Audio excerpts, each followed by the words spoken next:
You paid for her. The young security guard looked at me like I'd lost my mind. I remember the baby crying louder than anything else in that little security office behind Walmart. Loud enough to cut through the buzzing fluorescent lights. Loud enough to drown out the judgment in the room. The woman holding him looked exhausted, pale, thin.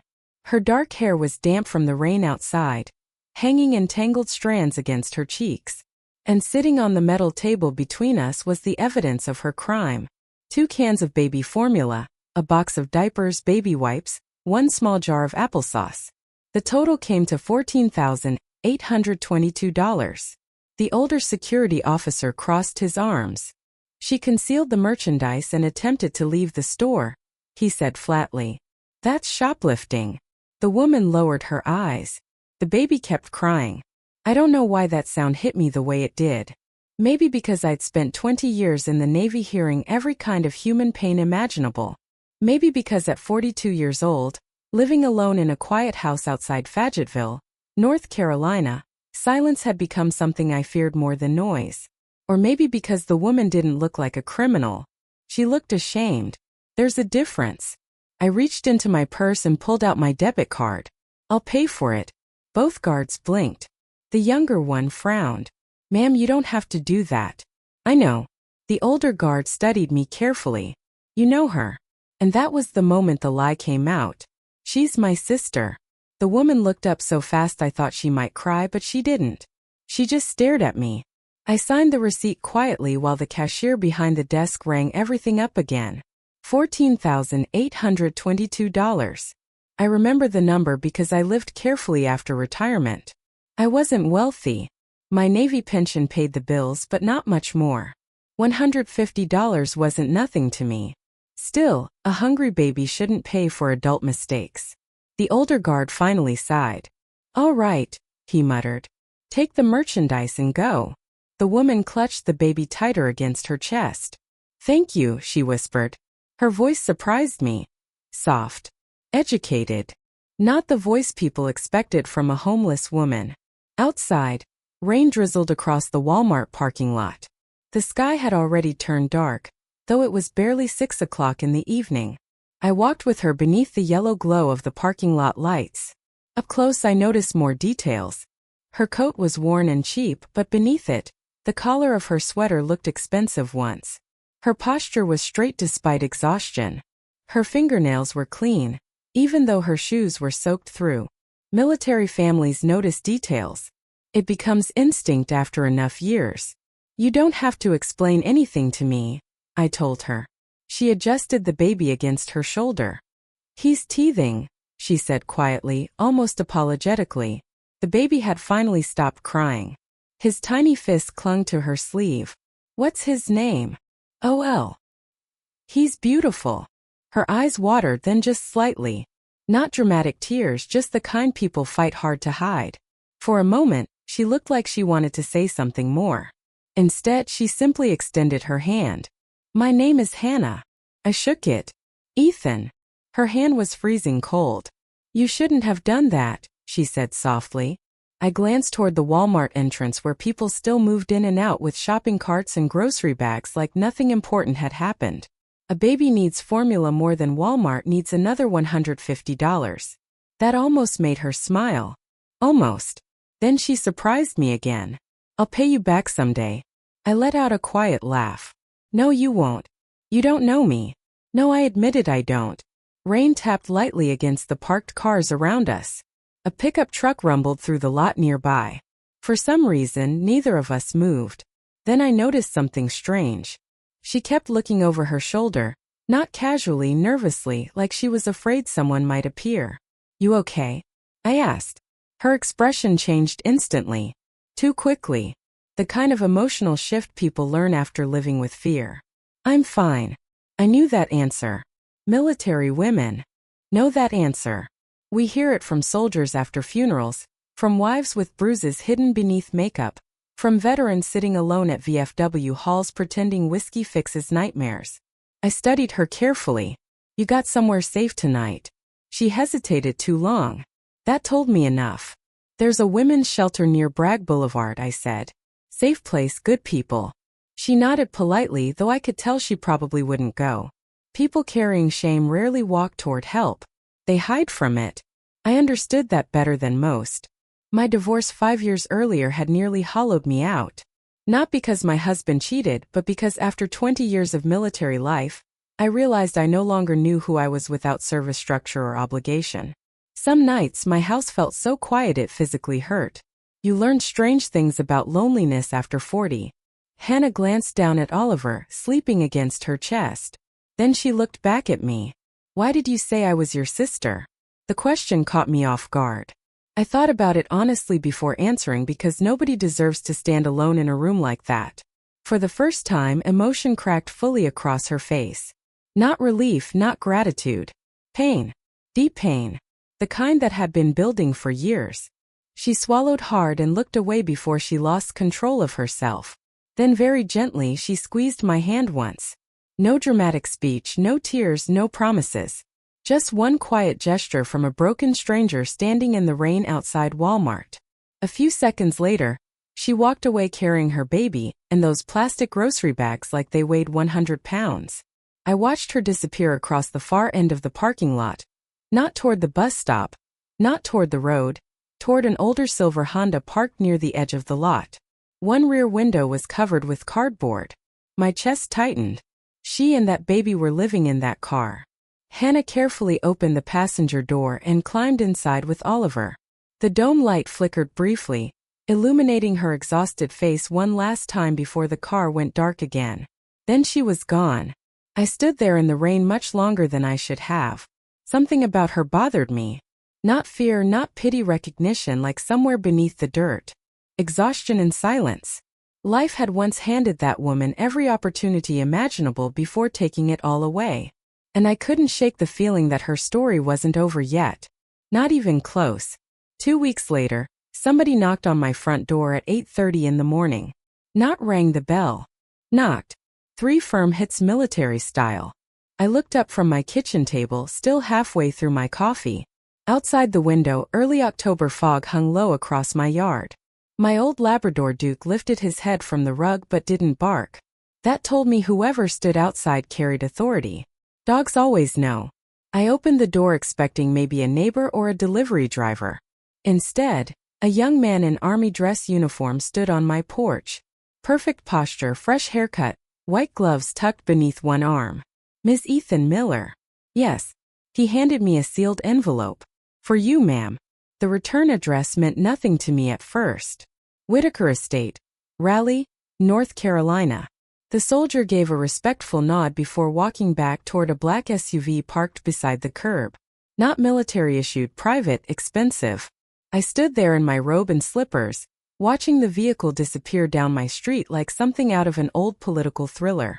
Then I looked down at the envelope again. Heavy cream paper, embossed seal, real ink. Whoever sent this had money. A lot of it. Inside was a short handwritten note. Ms. Miller, my family and I would be honored if you would join us for dinner this Friday evening. There is something important we wish to discuss with you personally. Transportation will be provided if desired. Respectfully, Robert Whitaker. Below the signature sat 4 small silver stars embossed into the page. I stared at them for a long moment. 4-star General. I actually laughed under my breath. What in the world? The name finally clicked a few seconds later. General Robert Whitaker. Even retired military people knew the name. Decorated Army commander, vid of television interviews, congressional testimony, the kind of man who shook hands with presidents.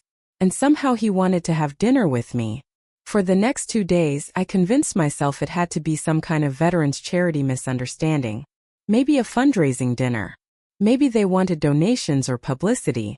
There was no possible connection between me and a 4-star general. At least none I could think of. Still, Friday evening arrived, and right at 5 o'clock, another black SUV pulled into my driveway. The driver stepped out and opened the rear door for me like I was some kind of senator's wife. I almost told him I could drive myself, but curiosity had already taken over. The drive to Raleigh lasted nearly an hour and a half. As we left Fayetteville behind, neighborhoods slowly changed. Small homes became gated properties. Pickup trucks became luxury sedans. By the time we turned onto a private road lined with oak trees, I started feeling seriously underdressed. I'd worn my nicest navy blue blazer and pearl earrings, perfectly respectable for church or dinner at a steakhouse. Not for this place. The estate appeared beyond iron gates lit by stone lanterns, massive white columns, perfect landscaping, the kind of mansion old money families pass down for generations. I suddenly wanted to go home. People assume military officers feel comfortable around power. That's not always true. Most veterans I know feel more at ease at diners than mansions. The SUV stopped beneath a covered entrance. A uniformed attendant opened my door. Inside, soft piano music drifted through the house. Somewhere nearby, people spoke quietly over glasses and silverware.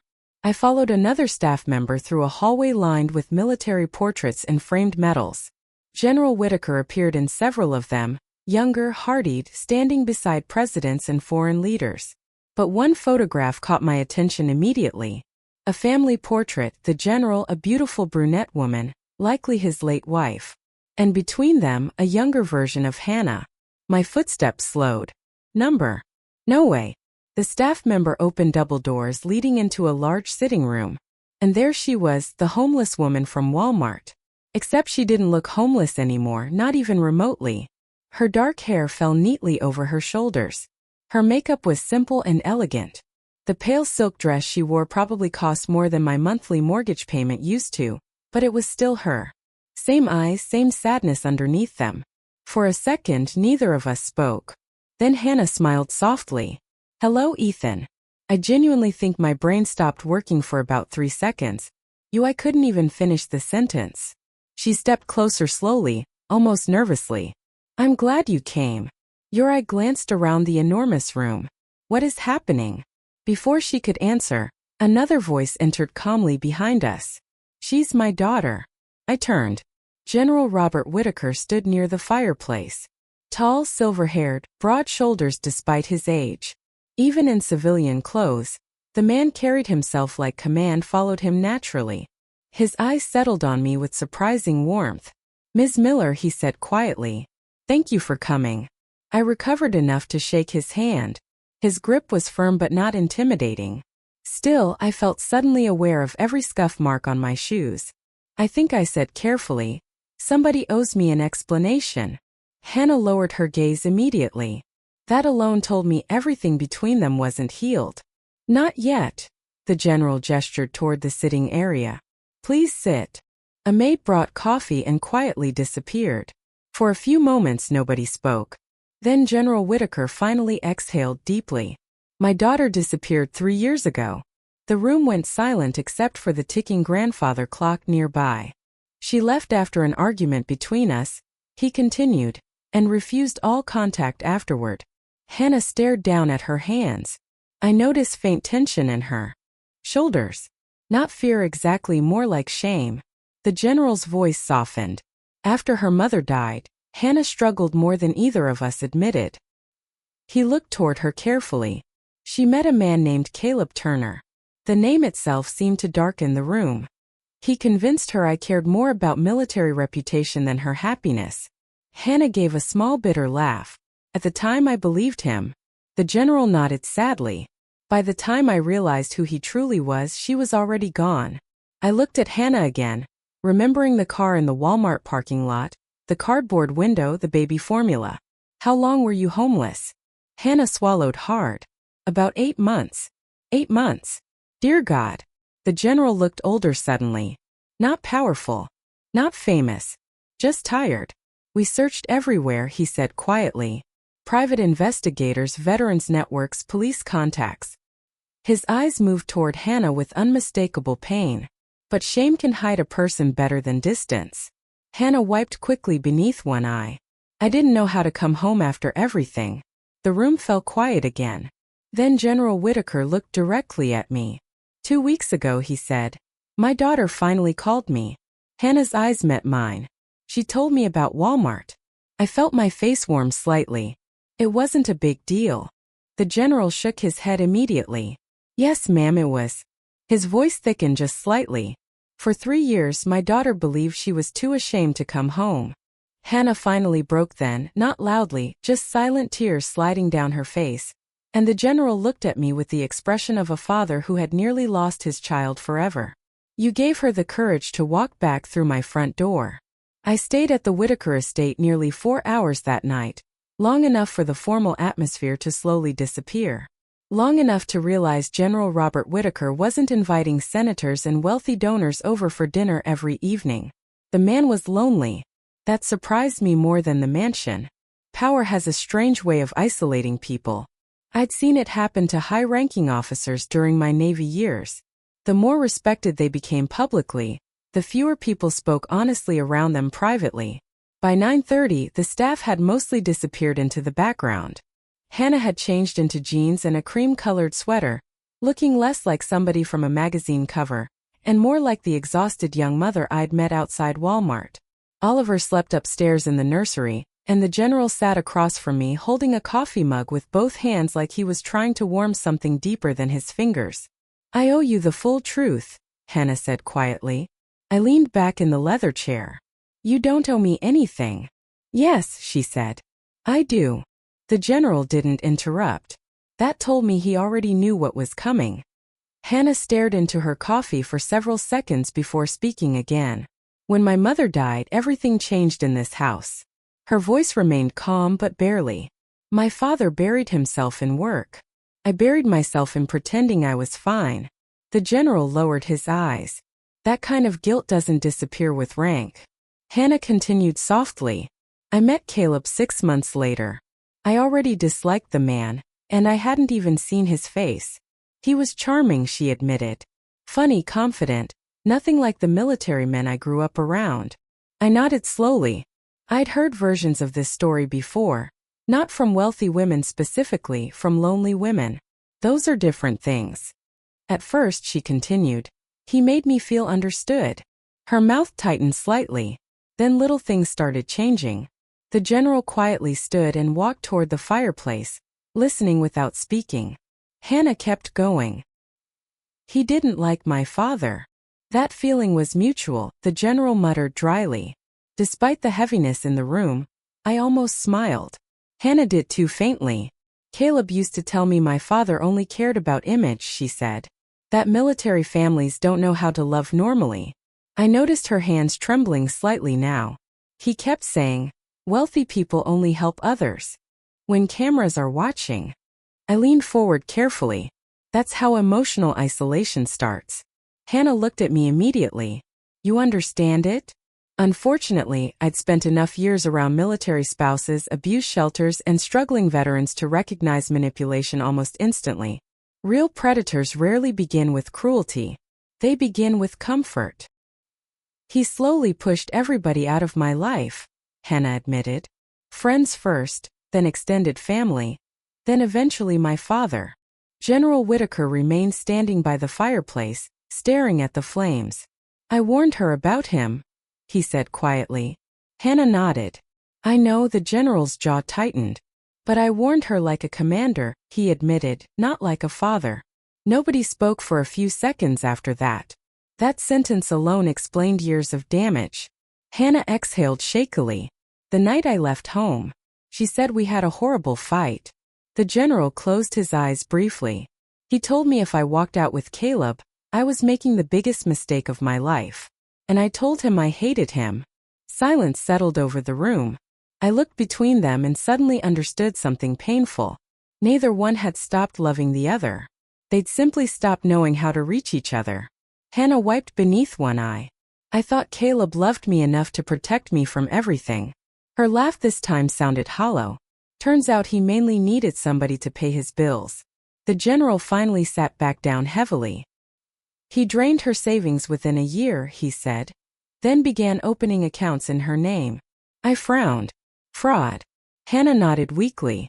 Small things at first: credit cards, loans, excuses. Then came the part I'd already suspected. He started getting angry after Oliver was born. Her voice nearly disappeared on that sentence. I kept mine calm. Did he hit you? Hannah hesitated. That hesitation answered everything. The general's face hardened instantly, though he stayed silent. Military fathers know violence even when they can't stop it. Not at first, Hannah whispered. I felt anger rise slowly inside my chest. Cold anger. The kind that settles quietly instead of exploding. Eventually, she continued, he stopped pretending completely. The room felt smaller now. He'd disappear for days. Gamble money, scream at me for asking questions. She swallowed hard. Then one night, he told me Oliver and I were ruining his life. The general looked like somebody had physically punched him. Hannah stared down at her lap. A week later, he left. No dramatic tears, no breakdown. That's how you know pain has lasted too long. People over 60 watching this story would understand that kind of exhaustion deeply. Life eventually teaches you there are wounds too old for theatrics. Why didn't you come home then? I asked gently. Hannah's eyes filled again. Because my father warned me. The general flinched almost invisibly. I thought if I came back, she whispered, he'd look at me and say, I told you so. The old man spoke immediately. I would never, but I believed you would. That silence afterward felt heavier than any argument. I thought about the silver Honda in the Walmart parking lot. The cardboard-covered window, the crying baby, and suddenly I understood something important. Hannah Whitaker hadn't become homeless because she lacked money. She became homeless because shame convinced her she no longer deserved love. That realization made me angrier than Caleb himself. I leaned forward slightly. Where is he now? Both of them looked at me. Caleb, I clarified. Hannah shook her head. I don't know. But the general answered quietly. I do. That surprised her. The general's expression darkened. I had investigators continue searching after Hannah came home. Of course he did. Men like Robert Whitaker didn't stop protecting their families simply because time passed. He's currently living outside Durham, the general continued. Different girlfriend, different lies. I nodded slowly. Predators repeat patterns always. Hannah looked suddenly anxious. Dad, but the general's eyes remained on me. He's done this before. How many women? I asked. At least 4 we know about. I sat back carefully. There it was. Not just a bad man, a practiced one. The general folded his hands together. Legally, he said calmly. There's very little we can currently prove. I looked toward Hannah. She still carried guilt in every movement. Still blamed herself for surviving him. And that bothered me deeply because people like Caleb only survive when decent people stay quiet out of embarrassment. I spent 20 years serving beside good men and women who protected strangers they'd never meet again.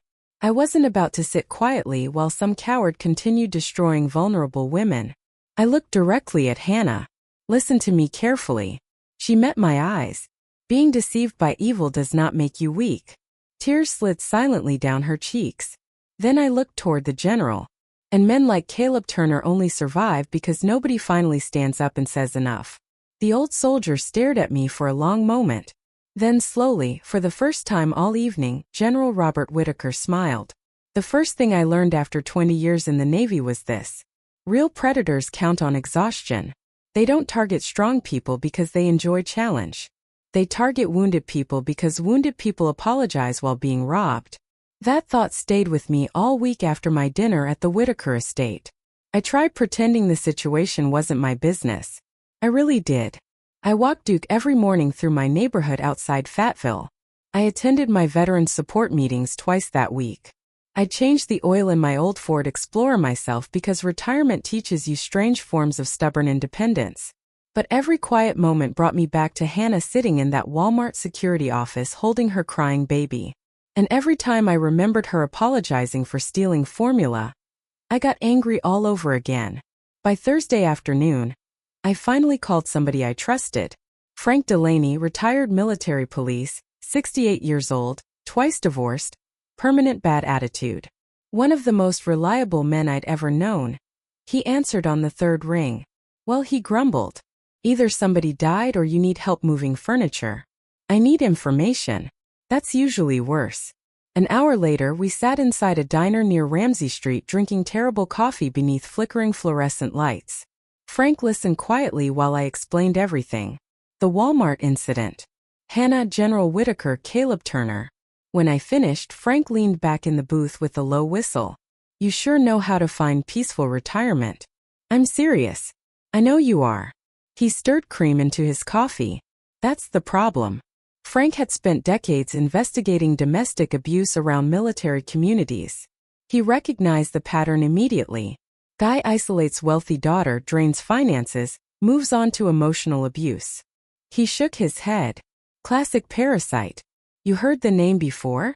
Not personally, but men like him always leave breadcrumbs. Frank still had friends in local law enforcement across North Carolina. By the following Monday, he called me back. Your boyfriend's dirty, he said immediately. Not my boyfriend. You know what I mean. I grabbed a notepad from the kitchen counter. What did you find? Frank exhaled heavily. 3 prior fraud complaints, 2 dismissed, 1 unresolved. My stomach tightened. What kind of fraud? Romance scams mostly. Small-scale manipulation. Borrowed money that never returned. False business investments. Violence. Nothing convicted. That answer bothered me more than if he'd said yes. Because men like Caleb rarely stop before violence. They simply get smarter about hiding it. Frank continued. He changes jobs constantly, uses different addresses, couple aliases floating around too. Professional drifter. Exactly what I expected. And here's the interesting part, Frank added. One woman filed a protective order 3 years ago, then suddenly withdrew it. Fear. I knew the pattern. Can you get me her name? Ethan. Frank, he sighed. You're really doing this? No, I said quietly. I'm finishing it. 3 days. Later, I drove to Durham to meet the woman who'd once filed that protective order. Her name was Linda Perez, 56 years old, former nurse. We met at a small coffee shop near Duke Regional Hospital. At first, she barely wanted to speak about Caleb at all. Then I mentioned Hannah. Everything changed. Linda stared into her tea for nearly a minute before speaking. He always knows who to choose, she said softly. I stayed quiet. He picked me after my husband died. There it was again. Loneliness, grief. People like Caleb can smell emotional vulnerability, the way sharks smell blood. Linda gave a humorless laugh. First, he made me feel visible again. I nodded slowly. Then he started borrowing money. Small amounts, she shrugged bitterly. Then bigger ones. Did he hurt you? She hesitated. That answer again. Yes. The coffee shop suddenly felt too warm. Linda rubbed her wrist unconsciously. He never punched my face, she whispered. Men like him know exactly where not to leave bruises. My jaw tightened hard enough to hurt. And the police, they needed proof. That sentence right there explained half the tragedy in America. Proof. As though fear itself isn't evidence enough sometimes. Linda looked at me carefully. Why are you asking now? Because he almost destroyed somebody else. Almost. I thought about Hannah returning home. About Oliver sleeping safely upstairs. Not this time. Linda stared at me for several seconds. Then something softened in her expression. You military retired Navy. She smiled faintly. That explains the eyes. The eyes. You look calm while planning something dangerous. I actually laughed at that. Maybe because she wasn't wrong. That Friday evening, I drove back to the Whitaker estate for the first time since dinner. Hannah opened the door herself. She looked healthier already. Still fragile but healthier. The general joined us in the library a few minutes later. I handed him a folder. Inside sat copies of everything Frank helped uncover. Fraud complaints, addresses, witness statements, patterns. The old general flipped through the pages silently. His face hardened more with every document. Hannah sat beside me, reading over my shoulder. Halfway through, she suddenly whispered, "Oh my God." One of Caleb's former girlfriends looked barely older than 25. Another had 2 children. Another had filed bankruptcy. The general closed the folder carefully. How many women? Hannah asked weakly. At least 4 confirmed, I said. Her face crumpled with guilt. I should have stopped him. No, I answered firmly. You survived him. There's a difference. The general nodded slowly in agreement. Then he surprised me. What do you intend to do now? Not what should we do. What do you intend to do? Military people understand initiative. I leaned back calmly. I want Caleb scared. Hannah looked startled. The general did not. I'm listening, he said. I folded my hands together. Men like him operate through confidence. They believe nobody will challenge them publicly. The general's eyes narrowed slightly. And I think it's time he realizes somebody finally will. Sunday night, Hannah and I drove together to a bar outside Durham called Rusty Nail Tavern. According to Frank, Caleb practically lived there lately. The place smelled like stale beer and old cigarettes. Country music hummed softly from a jukebox near the pool tables. Hannah looked nervous beside me. "You don't have to do this," I reminded her quietly. "Yes," she whispered. "I do." Then the front door opened and Caleb Turner walked inside. Tall, good-looking in a cheap, rehearsed kind of way. Confident grin, leather jacket, the kind of man who spent his entire life learning how to mirror whatever women wanted to see. First, he didn't recognize Hannah. Then he did. I watched the exact moment his confidence cracked. Not because she looked wealthy. Because she looked protected, healthy, no longer isolated. Caleb slowly approached our table. "Well," he said carefully, "didn't expect to see you again." Hannah's hands trembled slightly beneath the table. I noticed. So did Caleb. Predators always notice fear. Then his eyes moved toward me. "And who's this?" I stood calmly. "Ethan Miller," he smirked faintly. "Friend of yours?" "No." Hannah answered quietly. "Family." Something dangerous flickered behind his smile. Then he looked me over dismissively. "You military retired Navy." He chuckled under his breath. "That explains the attitude." I smiled politely. "That explains yours too." His expression tightened. For the first time all evening, Caleb looked uncertain. "Good." I stepped slightly closer. "You picked the wrong woman to prey on," I said softly. Then I held his gaze long enough for him to understand something very clearly. He wasn't dealing with frightened victims anymore. Not this time. Caleb Turner stopped smiling after that night at Rusty Nail Tavern. You could see it in his eyes. Men like him survive by controlling the emotional temperature in every room they enter. Charm when needed, intimidation when useful, sympathy when cornered, but uncertainty that rattles them, especially when they realize somebody finally sees them clearly. For the next several days, Caleb started calling Hannah repeatedly. At first, the voicemail sounded smooth. I think there's been a misunderstanding," then slightly irritated. "You really bringing strangers into our business now?" Then angry. "You think your daddy can scare me?" Hannah listened to the messages sitting beside me in the Whitaker Library one afternoon while Oliver played quietly on the carpet. By the fourth voicemail, her hands were shaking again. I reached over calmly and muted the phone. "You don't owe fear your attention." She nodded weakly. The general stood near the window listening silently. "I come to understand something about Robert Whitaker over the past week." The man carried guilt like a second spine. Not because Hannah suffered, because he believed he failed to protect her from suffering.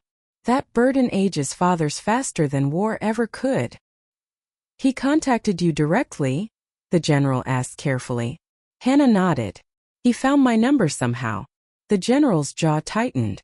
"I'll have it changed immediately." "No," I interrupted gently. Both of them looked at me. "Let him keep calling." Hannah frowned slightly. "Why?" "Because desperate people make mistakes." The general studied me quietly. Again, that old soldier recognition passed between us. He understood strategy. By then, Frank had already connected us with a detective in Durham named Carla Benson. Mid-50s, sharp-eyed. No patience for manipulators. Turns out Caleb had been operating closer to legal disaster than he realized. 3 women besides Hannah finally agreed to provide statements.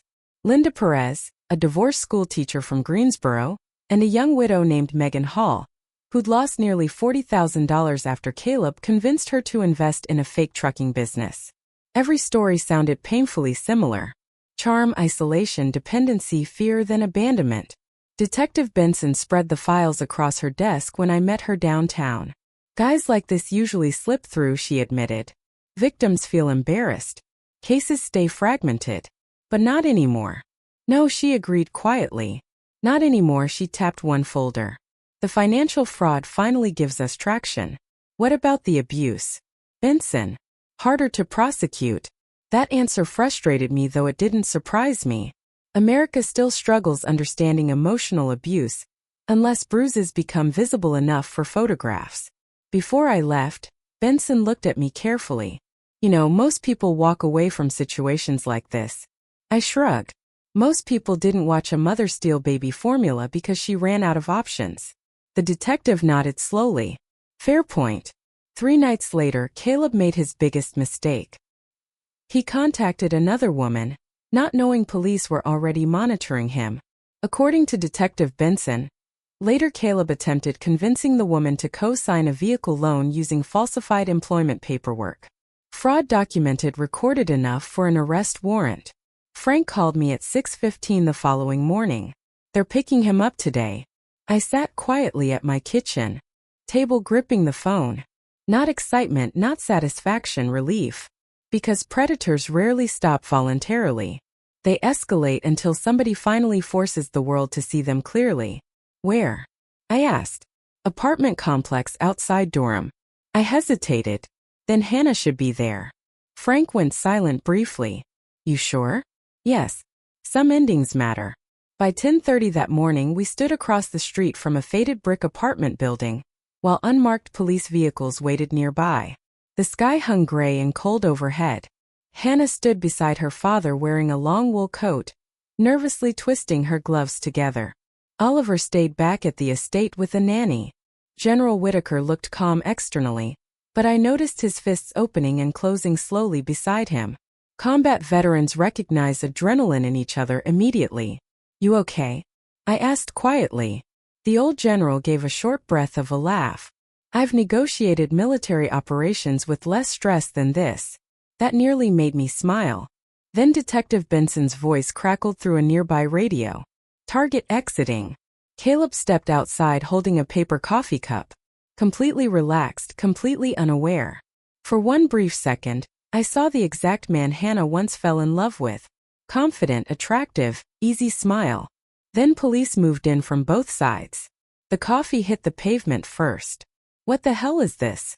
Caleb snapped, jerking backward. Detective Benson approached calmly. Caleb Turner, you are under arrest for financial fraud and identity-related offenses. His entire demeanor changed instantly. Not fear, calculation. His eyes scanned every direction, searching for escape, advantage, manipulation. Then he saw Hannah standing beside her father and beside me. For the first time since this began, Caleb looked genuinely shaken. Hannah. No, she said immediately. Her voice surprised even her. Strong, steady. The officers moved closer while Benson read charges. Caleb ignored them completely. His eyes stayed locked on Hannah. I can explain everything. Classic. Always explanation before accountability. Hannah stared at him quietly for several seconds. Then something remarkable happened. The fear disappeared from her face. Not because Caleb changed, because she finally understood she wasn't alone anymore. You said nobody would ever want me back, she told him softly. Caleb's expression tightened. You manipulated me, she continued. You isolated me. You made me ashamed of needing help. People passing nearby slowed to watch. Apartment windows opened. Nobody interrupted. Hannah took one slow breath. But you know what you were wrong about? Caleb remained silent. My father never stopped loving me. Out of the corner of my eye, I saw General Whitaker lower his head slightly. That sentence hit him hard. Caleb glanced toward the general with open resentment, then toward me. Recognition finally settled fully across his face. Not of power, of failure. He understood something now. Hannah had escaped him completely. You turned her against me. He snapped at me bitterly. I looked at him calmly. No, I answered. You did that yourself? One officer stepped forward with handcuffs. Caleb's confidence vanished completely then. No charm, no swagger, just anger. Small men always look smallest when control disappears. As police guided him toward the vehicle, he twisted once more toward Hannah. You think these people care about you now? He spat. Hannah surprised all of us with her response. They cared about me when I had nothing. That shut him up completely. The car door closed. And just like that, the man who spent years controlling frightened women disappeared behind reinforced glass. Gone. The parking lot fell quiet afterward. General Whitaker exhaled heavily beside me. Not victory. Release. Hannah stood motionless for several seconds watching the police cars drive away. Then suddenly she started crying. Not dramatic sobbing, just deep exhausted tears from somebody finally setting down years of fear. Her father stepped toward her carefully, almost cautiously, like he worried she might still pull away. But this time Hannah moved first. She wrapped both arms around him and buried her face against his chest like a little girl again. And for the first time since I met him, General Robert Whitaker broke down crying too. 3 weeks after Caleb's arrest, I returned to the Whitaker estate for Sunday dinner. This time the gates didn't intimidate me. Funny how quickly a mansion starts feeling smaller once you've watched the people inside cry. The air had turned colder across North Carolina by then. Orange leaves scattered across the long driveway as I parked beside the front entrance. Somewhere in the distance, wind moved softly through the oak trees surrounding the property. For the first time since meeting them, the house didn't feel heavy. Still quiet, still formal in places, but lighter somehow. Healing changes the atmosphere of a home. You can feel it before anybody even speaks. Hannah opened the door before I knocked. "You brought pie," she said immediately, smiling at the aluminum tray in my hands. "Store-bought," I warned her. "Perfect. Dad burns everything except military coffee." I heard that General Whitaker called from somewhere deeper in the house. I laughed before stepping inside. The general appeared a few seconds later, wearing jeans and a dark sweater instead of a suit jacket. Without the polished public image, he looked more his age now, older, softer, human. And honestly, I think that was healthier for him. "Ethan," he said warmly. "Good to see you." He hugged me. Not a handshake. Not military politeness, a real hug. That probably would have shocked half the Pentagon 20 years ago. The smell of roast chicken drifted from the kitchen while soft jazz played somewhere nearby. Upstairs, I could hear Oliver fussing faintly through a baby monitor. Normal family sounds, simple things, the kind many people take for granted until life nearly destroys them. Dinner itself wasn't fancy despite the setting.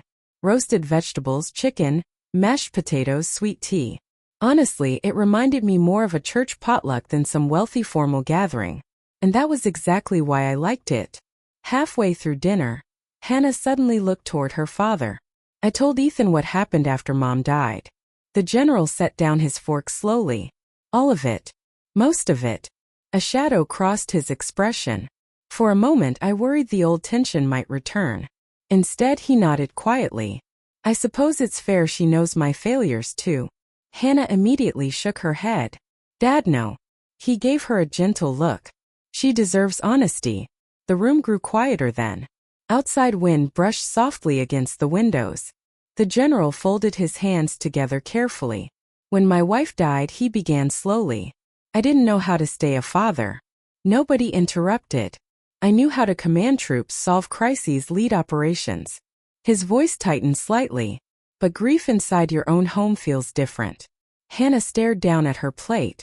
The general continued quietly. "I thought structure would protect us." That sentence alone explained so much. Military men from his generation often survived life through discipline. Emotion came second, sometimes third. "I pushed Hannah too hard after the funeral," he admitted. "I mistook obedience for healing." Hannah's eyes filled immediately. "You were hurting too." "Yes," he said softly. "But I was still your father." Silence settled around the table. Not uncomfortable silence. Truthful silence. The kind families reach only after years of avoiding difficult conversations. Then the general looked directly at his daughter. "I owe you an apology." Hannah blinked rapidly. "I should have listened more," he said, "and commanded less." That one nearly broke me. Because older American audiences understand something younger people often miss. Real apologies become harder with age, not easier, especially from proud men. Hannah finally wiped beneath her eyes. "I thought you only cared about reputation." The general's expression crumpled slightly. "Hannah," he whispered. "I searched every homeless shelter in 3 states. The room went still." He looked away briefly before continuing. "When winter came," his voice roughened. "I used to wake up at night wondering if you and Oliver were cold somewhere." Hannah covered her mouth immediately. I quietly looked down at my plate to give them privacy. Some grief deserves dignity. Then I heard a chair scrape softly. Hannah stood and walked around the table toward her father. This time there was no hesitation between them at all. She wrapped her arms around him tightly, and General Whitaker held on to his daughter like a man finally allowing himself to stop being strong. I glanced toward the kitchen window while they cried together quietly, not because I felt awkward, because moments like that should remain partly private, even when witnessed. After a while, Hannah laughed weakly through tears. Mom would yell at us for ruining dinner. That finally broke the tension completely. The general smiled. She'd yell at me specifically. She always yelled at you specifically. That's because your mother enjoyed impossible tasks. For the first time since meeting them, the sound of genuine family laughter filled the house. And Lord, that house needed it. Later that evening after dinner, dishes were cleared away. I sat on the back patio wrapped in a blanket against the cold. The estate overlooked a quiet lake reflecting moonlight across dark water. Peaceful, a little lonely too. I heard footsteps behind me. Then someone handed me a fresh cup of coffee. A man around my age sat down nearby, tall, gray at the temples, kind eyes. Mind if I join you? He asked. Depends, I replied. Are you another retired general? He laughed. No, ma'am. Army surgeon. Still dangerous. Fair point. His name was Daniel Harper, widowed, family friend of the Whiters. Calm in the steady way older doctors often become after years around pain. We talked quietly for almost an hour about military life, retirement, bad knees, how grocery stores somehow became exhausting after 60. Nothing dramatic, just comfortable conversation. At one point he smiled at me over his coffee cup. You know, he said, Robert hasn't spoken this peacefully in years. I looked through the patio doors where the general sat inside holding Oliver, while Hannah folded baby blankets nearby. A real family scene. Simple, warm. He just needed his daughter home, I said softly. Dr. Harper nodded. And she needed somebody kind enough to help her before pride killed the chance. That stayed with me because pride destroys more families in America than poverty ever will. Before I left that night, Hannah walked me to my car. Cold air drifted through the driveway while porch lights glowed softly behind us. She hugged me tightly before I opened the door. You saved my life, she whispered. I shook my head gently. Number. She frowned slightly. I smiled. You decided to come home. That part was yours. Hannah looked toward the house where her father stood, watching from the front doorway, holding Oliver against his shoulder. Then she looked back at me. You gave me the courage to do it. Winter arrived quietly that year. Not with dramatic snowstorms or icy highways, just cold mornings, bare trees, and the kind of silence that settles gently over North Carolina after Thanksgiving. By December, life had changed for all of us in ways I never could have imagined. The night I walked into Walmart for dog food and coffee filters. Funny how ordinary moments become turning points. Hannah had moved into a smaller guest house on the Whitaker property instead of staying inside the mansion itself. She said she needed space to rebuild her life honestly rather than disappear back into privilege. I respected that. Some people survive hardship only to spend the rest of their lives pretending it never happened. Hannah chose differently. She started attending counseling twice a week, not because anybody forced her, because she finally stopped feeling ashamed of needing help. That matters more than people realize, especially for older generations raised to believe pain should stay private. General Whitaker changed too. Not overnight. Men in their 70s rarely transform. Dramatically but slowly, visibly, he softened. I saw it in little things. He stopped taking phone calls during family dinners. Started spending mornings pushing Oliver's stroller around the lake near the estate. Even his staff seemed less tense around him. One afternoon, I arrived unexpectedly and found the old general sitting cross-legged on the living room floor while Oliver climbed across his shoulders wearing toy aviator goggles. A 4-star Army general reduced to a human jungle gym. Life humbles everybody eventually, and honestly that's probably healthy. Caleb Turner remained in county jail awaiting trial. Turns out Detective Benson's investigation uncovered far more financial fraud than anyone initially realized. 5 confirmed victims became 7, then 9. The district attorney eventually contacted Hannah personally. Apparently, several women came forward only after hearing somebody else finally stood against him publicly. That's another truth people don't discuss enough. Courage spreads. So does silence. One afternoon in late January, Hannah and I drove together to a women's shelter in Durham carrying donated coats, formula, and diapers funded quietly by the Whitaker Foundation. No cameras, no publicity, just help. The shelter director recognized Hannah from the news coverage surrounding Caleb's arrest, but graciously said nothing about it. Inside, exhausted mothers sat beside tired children under fluorescent lights, humming softly overhead.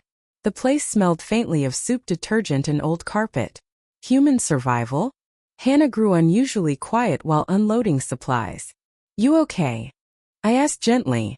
She nodded at first, then stopped. That used to be me. I followed her gaze toward a young mother rocking a crying infant near the corner of the room. The woman looked overwhelmed beyond words. "I remember being so tired," Hannah whispered. I stopped feeling human. There was no self-pity in her voice anymore, just memory. Then something happened I'll never forget. Hannah walked over quietly and knelt beside the young mother. Not as a wealthy donor, not as General Whitaker's daughter, just as another woman who understood. A few minutes later, both women were talking softly while Hannah held the baby so the exhausted mother could finally eat her dinner with 2 free hands. That image stayed with me because healing becomes real the moment suffering turns into compassion instead of bitterness. On the drive home, Hannah stared out the passenger window for a long time before speaking. "You know what scares me most?" "What?" "That I almost never came home. I kept my eyes on the road. But you did. Only because somebody treated me like I still mattered." Her voice cracked slightly then. "You didn't know who I was, Ethan?" "No," I said softly. "I knew exactly who you were." She looked at me confused. I smiled faintly. A mother trying to feed her baby. That answer made her cry quietly all the way back to Raleigh. By early spring, the Whitaker Foundation officially opened a small assistance program for struggling mothers escaping abusive situations. General Whitaker insisted on naming it after his late wife. Hannah personally volunteered there twice a week. And me? Well, I somehow became the unofficial grandmother figure for half the staff, despite repeatedly insisting I was far too young for that title. Life's funny that way. Dr. Daniel Harper still called occasionally too, usually pretending he had medical questions about my terrible diet choices before asking whether I wanted dinner afterward. At our age, romance looks less dramatic and far more practical. Honestly, I prefer it. One rainy afternoon, nearly a year after the Walmart incident, I stopped at that same store again. Different cashier, different customers, same fluorescent lights buzzing overhead. As I loaded groceries onto the conveyor belt, I noticed a young woman a few lanes over counting dollar bills anxiously beside a cart holding diapers and baby formula. Her cart had apparently been declined. The cashier looked uncomfortable. People behind her sighed impatiently. And suddenly I felt that familiar ache in my chest. The woman looked exhausted, embarrassed, alone. Before I could move, though, something surprising happened. An older cashier quietly reached into her own wallet and handed money to the woman. "No baby leaves hungry on my shift," the cashier said simply. The young mother immediately burst into tears and standing there beside my shopping cart. I smiled. Because kindness works that way sometimes. It keeps traveling from one tired soul to another long after the original moment has passed. That night, sitting on my porch with Duke asleep beside my chair, I thought about how close Hannah came to disappearing forever beneath shame, fear, and pride. And I thought about how many people around us carry invisible battles every single day. The veteran drinking coffee alone at sunrise. The widow pretending she's fine after 40 years of marriage suddenly end. The struggling parent choosing between rent and groceries. The old man too proud to admit he's lonely. Most people are carrying far more pain than they show. That's why kindness matters. Not performative kindness, not social media kindness, real kindness, the kind nobody sees except the person drowning. Because sometimes one small act doesn't just change a moment. It gives somebody the courage to come home again. And if this story meant something to you tonight, maybe share it with somebody who needs that reminder too. That people can still choose compassion. That families can heal. And that no one is ever too broken to deserve another chance. That night at Walmart, I thought I was only buying baby formula. I never imagined